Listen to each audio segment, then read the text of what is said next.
मेरा सवाल आपसे ये है कि कांग्रेस पार्टी के बहुत सारे ऐसे नेता भी हैं जिन्हें कॉकरोच जनता पार्टी को लेकर जिनके मन में कुछ आशंकाएं हैं। उनका ये कहना है कि जब राहुल गांधी प्रदर्शन करने के लिए गए, धरना देने के लिए गए, तो उन्हें तो तुरंत उठा लिया गया, 2-3 घंटे में ही पुलिस ने खाली करवा लिया सब। यही काम अभिजीत दीप्ति के साथ भी सरकार कर सकती थी। सरकार ने ना सिर्फ उन्हें इजाजत दी शुरू से ही जंतर मंतर पर प्रदर्शन करने की, बकायदा उन्हें जगह दी गई। उनका कहना है कि हो सकता है कॉकरोच जनता पार्टी के पीछे भी सरकार का कुछ ऐसी मंशा हो कि इसके जरिए राहुल गांधी के प्रभाव को कम किया जाए, वो जो कि गूंज कार्यक्रम जो कर रहे हैं। इसके अलावा लोगों का यह भी कहना है कि राम मंदिर चंदा चोरी वाला विवाद जब चरम पर पहुंच गया था, देश भर में उसकी चर्चा हो रही थी, ऐसे वक्त में ही यह सब शुरू हो गया। इससे सरकार को चंदा चोरी वाले मामले में जो किरकिरी हो रही थी उससे बचने का भी थोड़ा बहुत मौका मिल गया।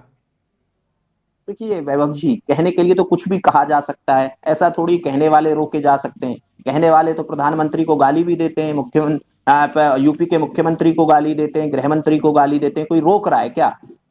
कोई इमरजेंसी लगी हुई है क्या? दे रहे हैं जो दे रहे हैं। ये तो एक तरीके से वो है कि भाई आप एक तरीके से सोच लीजिए कि भाई ये हो सकता है क्या? बिल्कुल हो सकता है अगर जो आपको लग रहा है। लेकिन एक तो एलओपी, राहुल गांधी बहुत बड़े नेता हैं, इस देश के एलओपी हैं। अगर जो प्रधानमंत्री के आवास पे बैठते हैं, जाके धरने पे बैठते हैं, तो ये बहुत बड़ी बात हो जाती है। और ये छोटी मोटी बात नहीं थी वहां उनको। जी राहुल जी, बात रखिए अपनी। देखिए बात कर सकते हैं। डेमोक्रेसी में बात करने के लिए पक्ष विपक्ष के लिए संसद है और संसद चलेगी, वहां बात होगी। ऐसा थोड़ी नीट पे बात नहीं होगी। राम मंदिर का मुद्दा नहीं उठाएगा विपक्ष, राम मंदिर का वहां भी उठेगा। लेकिन सवाल यह है कि जब मणिपुर पे चर्चा की बात होती थी, जब मणिपुर पे चर्चा हुई तो राहुल गांधी सदन में नहीं थे, वॉकआउट कर गई पूरी की पूरी कांग्रेस। सवाल यह है कि जिम्मेदारी कितनी है और जिस नैतिकता की बात करते हैं कि वो नैतिकता होनी चाहिए थी क्या? ठीक है, नैतिकता आप में नहीं है तो जिम्मेदारी तो होनी चाहिए थी, क्योंकि आपने ही मांग की थी कि मणिपुर पे चर्चा कर चाहिए हमको। और जब चर्चा हो रही थी तो आपने वॉकआउट करके। और मैं ये भी कह रहा हूं, आपके चैनल पे मैंने कल बहुत सारी चीजें कही थी और जो आज सच साबित हुई है वैभव जी। अब फिर कह रहा हूं एक और चीज कि जब चर्चा होगी ना नीट पे, तो कांग्रेस हो हल्ला करके निकल जाएगी। कांग्रेस चर्चा करेगी ही नहीं, कांग्रेस चर्चा चाहती ही नहीं है। जब इस देश का संसद चलता है तो ऐसे मुद्दे लगातार आ रहे हैं, और जब संसद की कार्रवाई शुरू होती है तो यही इंटरप्शन चलता रहता है, लगातार चलता रहता है। और अभी 3-4 दिन विपक्ष का कहना है कि चर्चा हो, चर्चा के साथ जवाबदेही भी तय हो। अच्छा एक बात बताइए, क्या जब संसद में चर्चा होगी तो जवाबदेही तय नहीं होगी? ये कैसे? पहले चर्चा तो करिए, जवाबदेही तब आती है। आप चर्चा ना करके आप एक सरकार को जो चुन के आई है उसको बंधक बनाने की कोशिश कर रहे हैं आंदोलन के थ्रू। देखिए यही 2000 जब अन्ना आंदोलन हुआ था तो कांग्रेस के बहुत सारे इस्तीफे हुए थे। कोई भी पॉलिटिकल पार्टी ना पुराने एक्सपीरियंस से सीखती है कि कांग्रेस कैसे बिखर गई थी उसके बाद। तो बीजेपी को पता है, आपने बोला कि एमजे अकबर का मीटू में हुआ था, वो मीटू में बस एक ही हुआ है, बाकी यहाँ किसान इतने दिन बैठ के चले गए, कोई हुआ इस्तीफा हुआ या? और बस वो बीजेपी अभी तक सिर्फ 2 बार बैकफुट पे आई है, वो भी किसान के मुद्दे पे। देखिए एक तो आई है भूमि अधिग्रहण बिल पे वापस लिया बीजेपी ने, और दूसरा किसान बिल वापस लिए। तो सवाल ये है कि जब ये लगता है कि इससे वोट का नुकसान होने वाला है तो बीजेपी बैकफुट पे चली जाएगी। लेकिन जब तक ये नहीं लगेगा कि वोट का नुकसान होने वाला है, और वोट का नुकसान ऐसे नहीं होगा कि स्वरा भास्कर आके मंच पे कुछ बोल के चली जाएं और वो साउथ इंडिया के एक्टर आके कुछ बोल के चले जाएं। जो देखिए ये 2 विचारधारा है, बीजेपी राइटिस्ट आइडियोलॉजी वाली पार्टी है, लेकिन जब उनके हेटर्स को आप जगह देंगे तो जो उनके समर्थक है ना वो और मजबूती से इंटैक्ट होते हैं। सवाल यह है कि आप उनके ऐसा होता हुआ मुझे नहीं दिख रहा राहुल जी। मेरे जानकारी में, मेरे जानने वालों में बहुत सारे ऐसे लोग हैं जिन्हें मैं कह सकता हूं कि वो भाजपा के एक तरह से कट्टर समर्थक हैं। वो भाजपा को पिछले कई चुनाव में वोट देते आए हैं, खुलकर बात करते हैं। अभी उनके अंदर भी मुझे गुस्सा दिख रहा है कि नहीं, ये नहीं होना चाहिए था जो 20 जुलाई को दिल्ली में हुआ है। देखिए ये गुस्सा तब पता चलेगा जब इलेक्शन होंगे, यूपी इलेक्शन होंगे, पंजाब इलेक्शन होंगे, उत्तराखंड इलेक्शन होंगे। अगर जो बीजेपी को यहां से साफ कर देते हैं आप, तो माना जाएगा गुस्सा है देश में। अगर जो बीजेपी यहां रिपीट होके आती है तो कोई गुस्सा नहीं है। देखिए गुस्से को आप कैसे दिखाएंगे किसी सरकार के खिलाफ? तात्कालिक गुस्सा मुझे भी हो सकता है, नीट लीक हुआ मुझे भी गुस्सा था, मैंने भी सरकार को कितनी बार घेरा है, वो तात्कालिक गुस्से हैं। लेकिन जब मुझे पता चलता है कि स्वरा भास्कर आ गई हैं और स्वरा भास्कर को पीड़ा हुई है, तो फिर मुझे पता चलता है नहीं भाई, ये तो वामपंथियों का सारा रचा रचा है प्रपंच है, इससे तो निकलना होगा।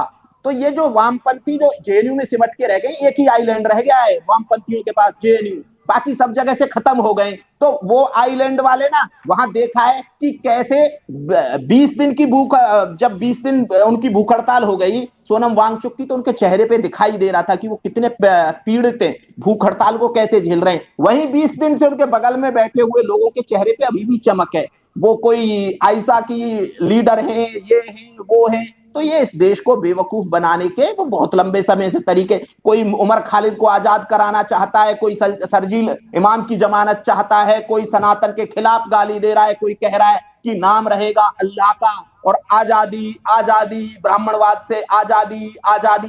ये हो क्या रहा है? अगर जो आपका पिन पॉइंट आंदोलन था तो बस वो पिन पॉइंट रहना चाहिए था। ये नहीं हो सकता है कि आप बोले सनातन को गाली देंगे, फिर दूसरे दिन आप सरजील इमाम की जमानत की बात कर देंगे, खालिद उमर की जमानत की बात करेंगे और सारे के सारे एजेंडा वहां लाके थोप देंगे। तो ये देश इतना बेवकूफ नहीं है इस देश के। अच्छा, एक और बात बता रहा हूं मैं आपको, जो आपके जानने वाले हैं उनसे बोलिएगा कि वो सरजील इमाम की जमानत की बात की गई थी, वो बोल रहा था कि नॉर्थ ईस्ट को काट देंगे भारत से, और उमर खालिद की जमानत की बात की गई थी। और तब पूछिएगा उनसे कि अब किसको वोट करेंगे और कितने नाराज हैं। मैं भी नाराज हूं, ऐसा नहीं है कि नीट, ये इस देश के छात्रों के साथ धोखा है, नीट लीक हुआ है, लेकिन जब आंदोलन छात्रों का आंदोलन छात्रों का रहना चाहिए था, पॉलिटिकल पार्टीज का आंदोलन नहीं बनना चलिए चाहिए शेखर जी के पास चलते हैं। पॉलिटिकल पार्टीज के लिए संसद है, वहां जाके चर्चा करिए, सरकार को घेरिए, सरकार को शर्मिंदा करिए संसद में, और वहां आपकी कार्रवाई रिकॉर्ड होगी। लेकिन वहां तो आप शर्मिंदा कर नहीं पाते हैं, आप सड़कों पे आ जाते हैं, इस देश को बेवकूफ बनाने की कोशिश कर रहे हैं, एजेंडा थोपने की कोशिश कर रहे हैं इस देश पे। ये देश कभी भी आपके एजेंडे को स्वीकार नहीं करेगा, ये वामपंथी एजेंडा नहीं चलेगा। वामपंथी पॉलिटिक्स भारत से खत्म हो चुकी है, इसको मान लेना चाहिए और ये समझ लेना चाहिए कि दोबारा कभी भी रिवाइव नहीं करेगी वामपंथी पॉलिटिक्स। चलिए शेखर जी के पास चलते हैं। जी शेखर जी। देखिए, सौरभ भास्कर का 17 बार इन्होंने नाम ले दिया। सौरभ भास्कर ने इस देश का क्या नुकसान किया, कौन से आतंकवादी है, इन्होंने ये नहीं बताया। इन्होंने ये कहा कि हम ये राइट विंग वाली पार्टी है बीजेपी और लेफ्ट विंगर्स खत्म हो चुके हैं।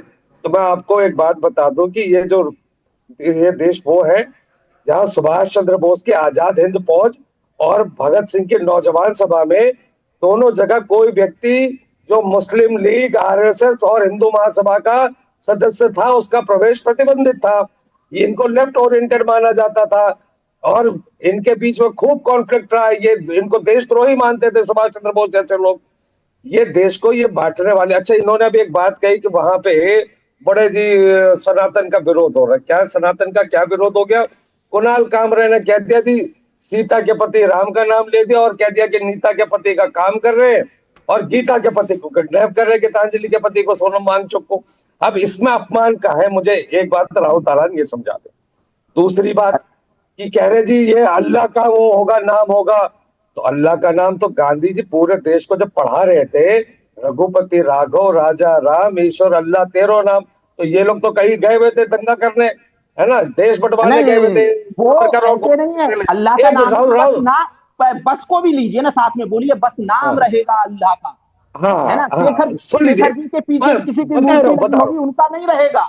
बता रहा हूँ आपको, मैं बताता हूँ।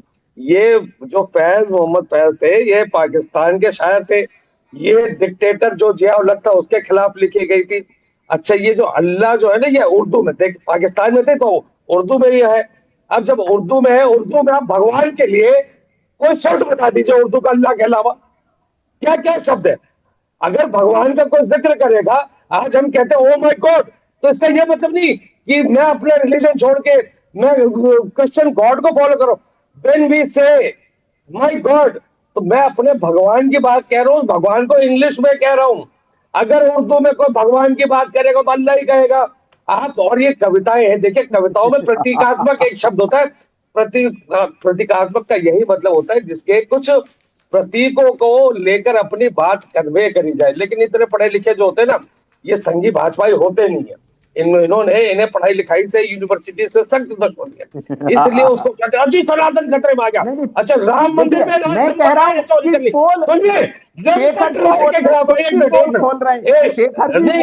राहुल जी पहले सुनिए। सनातन आपको तब नहीं खतरे में आया जब कानून को धता बताकर जब 5 तारीख को चोरी हुई, वो 5 तारीख को खबर लगी लंपट राय को, और यहाँ पर वो 6 तारीख को प्रेस कॉन्फ्रेंस करके कह रहे कोई उल्लेखनीय घटना नहीं हुई है। सरकार कह रही वो एक स्वायत्त संस्था है, हमारे कंट्रोल में नहीं, उसका जनरल सेक्रेटरी, तो जनरल सेक्रेटरी पे तुरंत एफआईआर क्यों नहीं होनी चाहिए? जनरल सेक्रेटरी के कहने पे एसआईटी बन रही है। एसआईटी का क्या लीगल प्रोविजन है? ये कह रहे हमने पैसे बरामद करके मंदिर के उसमें रखवा दिए कोर्ट में। अरे भाई साहब, आप कौन से लीगल प्रोविजन में करवाए? आपको पता है लीगली किसी का, एक आदमी का कन्विक्शन नहीं होने वाला। पूरी लीपापोती करके वो एसआईटी सिर्फ 40 दिनों की जांच कर रही है, जबकि लंपट राय एंड कॉरपोरेशन को 2021 में सूचना मिल गई थी चोरी की। सारा पैसा भाजपा का मुख्यालय बनेगा, संघ का मुख्यालय बनेगा, लंपट राय मुंह न खोल दे और ये सारे संघी नेता जेल न चले जाए, भाजपा नेता जेल न चले जाए, इसलिए लंपट राय को बचा के रखा। तब इनकी कोई आत्मा आहत नहीं हो रही, ये सनातन आहत नहीं हो रहा। ये तो जीव का भगवान है बलराम, ये तो कृष्णों के भगवान है, ये तो भाजपा के भगवान राम है, जो 2014 में उंगली पकड़ के मोदी जी लाए। पुराने वालों को ये नहीं मानते, इनके तो अलग ही इन्होंने भगवान बना दिए। अरे सनातन की बात कर रहे हैं कि उस मंच पे ये हो रहा है, उस मंच पे सनातन में बताया, सनातन में बच्चों के साथ कौन निर्दयता करता था, कंस करता था। कंस ने जब भगवान कृष्ण का प्राण रूप था तब उसने करा, हिरण्यकश्यप करता था प्रहलाद के साथ, और नरेंद्र मोदी, अमित शाह, धर्मेंद्र प्रधान ये कर रहे हैं आज के लोगों के साथ, यही कर रहे हैं। यही कंस हिरण्यकश्यप यही है, यही लोग हैं। तब आपकी भावना हाथ है नहीं, भावना हाथ नहीं होगी, हो गया। अभी देखिए आपके चेहरे की जो शांति है ना, इतने बच्चों के साथ जो निर्ममता, जो बर्बरता हो रही है, ये जो चेहरे पर आपकी शांति है, पूरा देश आज, पूरा वन इंडिया के जो दर्शक है ना, वो आप जैसे राइट विंगर सनातनियों को सनातन समझना चाहते हैं कि हाथ खून से रंगे बच्चों के, लेकिन उसके बाद भी मतलब बहस वही करनी है कि जी हमारा सनातन हाथ हो गया। स्वरा भास्कर, उस 2014 वाली जो आजादी दिला रही थी, क्या नाम है, कंगना रनौत, वो तो सनातनी है जी, वो सनातनी जिसको ना इतिहास का पता, ना भूगोल का पता, जिसको ना अपना पता, ना कुछ पता, लेकिन स्वरा भास्कर आ गई तो जी हमारी भावनाएं याद हो गई। क्या कहते हैं स्वरा भास्कर ने? और आप और जो भी नाम ले रहे थे, कौन सा आदमी कन्विक्टेड हो गया? आपने जो आरोप लगाए अब तक ट्रायल करवा पाए आपकी सरकार है? आप गृह मंत्री से क्यों नहीं जवाब मांगते? अरे गृह मंत्री से जवाब क्यों नहीं मांगते? मैं पूछ रहा हूँ, हुआ नहीं होगा या नहीं होगा आपका? नहीं साहब, ऐसे कैसे होगा? अभी तो आपने तो मुख्यमंत्री चुने हुए, वो जेल भिजवा दिए, वो जेल भिजवा दिए। आपने माफी मांगी नहीं मांगी? आपकी सरकार ने, आपकी सरकार नहीं मांगी, क्योंकि तानाशाही है, सिर्फ तानाशाही है। अरे भाजपा में नंबर 3 कौन सा बचा है?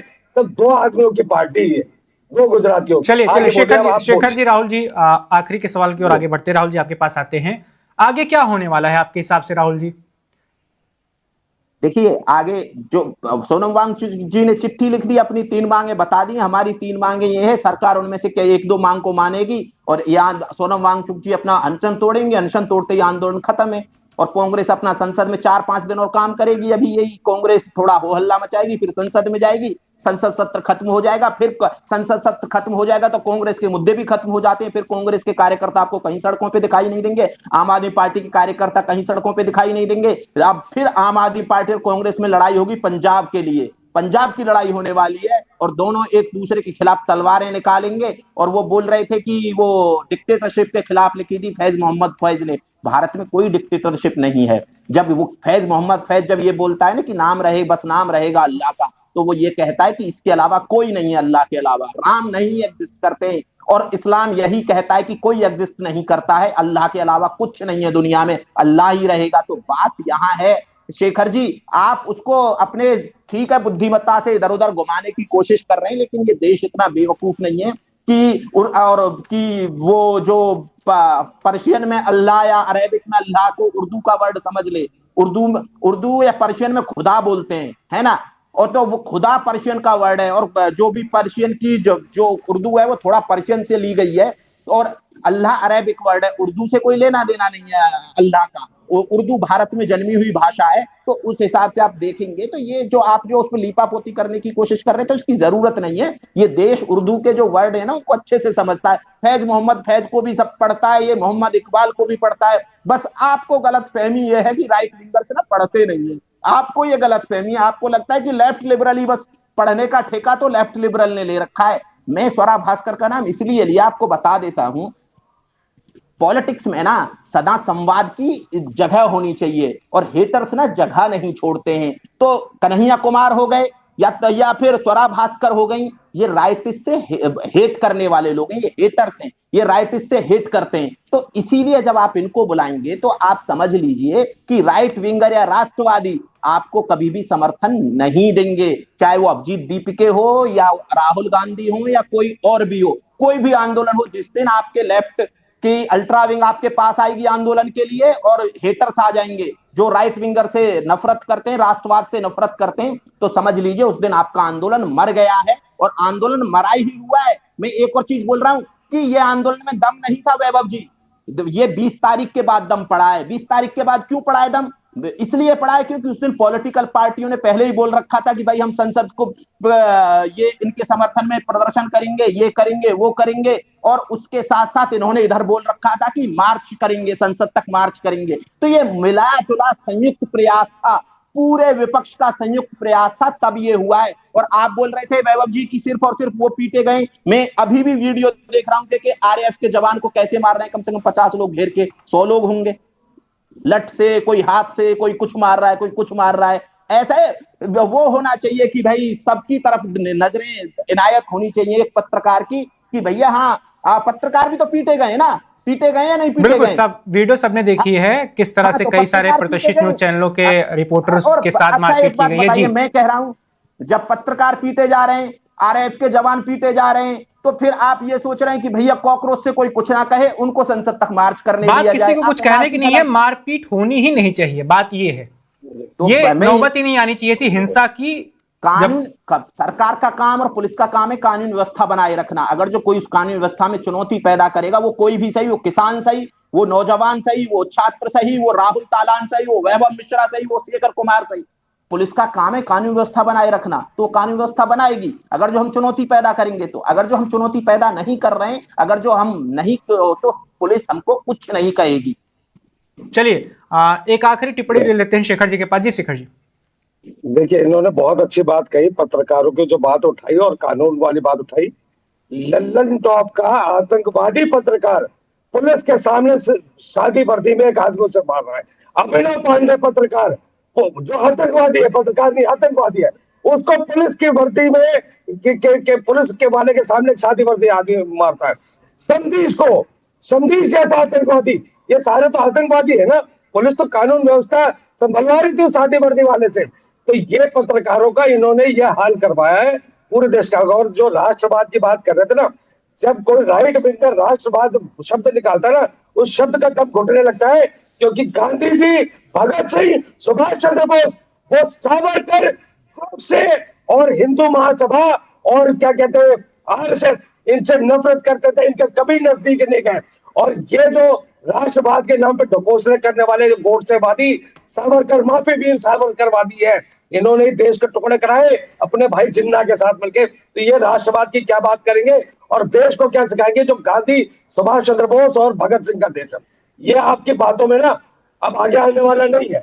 लोग पढ़ लिख रहे हैं और आपके इन कृत्यों से देश को पता लग रही है आपकी सच्चाई कि देश बांटने वाले आप थे। सबसे पहले टू नेशन थ्योरी देने वाले आपके राजनीतिक परोधा। अच्छा, शर्जील इमाम इनोसेंट, आप तो वकील हैं, ये बताइए शर्जील इमाम इनोसेंट है या नहीं? ये जो बोल रहा था नॉर्थ ईस्ट को यहाँ से काट सकते हैं, बताइए शर्जील इमाम इनोसेंट है ना आपके हिसाब से? तो नहीं जवाब सुन लीजिए। हाँ बताइए। शर्जील इमाम आपके हिसाब से आतंकवादी है ना? अरे सुनिए, आप तो हेमंत सोरेन और इसको भी बता रहे थे क्या कहते हैं, बताइए टेररिस्ट है या नहीं है, इनोसेंट है या नहीं है, ट्रायल क्यों नहीं शुरू करवा पाए? मुझे बताइए ना। शर्जील इमाम टेररिस्ट है या इनोसेंट है? शर्जील इमाम टेररिस्ट है या इनोसेंट है, बताइए। शर्जील इमाम टेररिस्ट है या चलिए इनोसेंट है? राहुल जी, शेखर जी, एक लाइन में जवाब। अगर वो आतंकवादी है, मंत्री निकम्मा है, तो अब तक उसका ट्रायल नहीं फिनिश करवा पाया, अब तक वो जांच करके सबूत नहीं दे पाया, जांच फाइल नहीं हो रही, न उमर खालिद के केस में, न शकील, आप आतंकवादियों के साथ दे रहे हो, ये गृह मंत्री पे क्या आप जवाब दीजिए, क्यों ये मंत्री काम नहीं कर पा रहा? मुझे ना, कोई जवाब नहीं, अरे सुन लीजिए, जवाब तो दे रहा हूं जवाब। मुझे ना ट्रायल की जरूरत है ना शेखर जी किसी की जरूरत है। अगर जो आप बोलते हैं कि नॉर्थ ईस्ट को भारत से काट दिया जाए तो देखिए आप भी टेररिस्ट है, देशद्रोही है, तर्जीह इमाम भी देशद्रोही है। Subscribe to One India and never miss an update. Download the One India app now.